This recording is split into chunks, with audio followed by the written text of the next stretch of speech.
হুমায়ুন কবিরকে তৃণমূল থেকে সাসপেন্ড করা হলো। 6 ডিসেম্বর বেলডাঙ্গাতে বাবরি মসজিদের শিলান্যাস করবেন বলে ঘোষণা করেছিলেন হুমায়ুন কবির। এই মন্তব্যের জেরেই সাসপেন্ড করা হলো হুমায়ুনকে। Bureau report, NB Bangla media. কোনো কৈফিয়ত দেব না,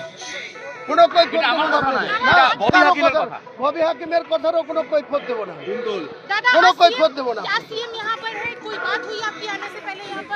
मेरे को डिस्ट्रिक्ट प्रेसिडेंट इनवाइट किया, डिस्ट्रिक्ट प्रेसिडेंट को बात करूंगी और रुकने के लिए बोलेंगे तो रुकेंगे, नहीं तो यहाँ से चला जाए। একজন সাসপেন্ডেড নেতা কি করে মঞ্চে উঠবে সিএম এর? বললাম তো আমাকে কথা বলতে দিন না, আমি বিধায়ক আছি তো, আমাকে বিধায়ক হিসেবে এখানে ইনভাইট করা আছে, আমাকে কথা বলতে দিন।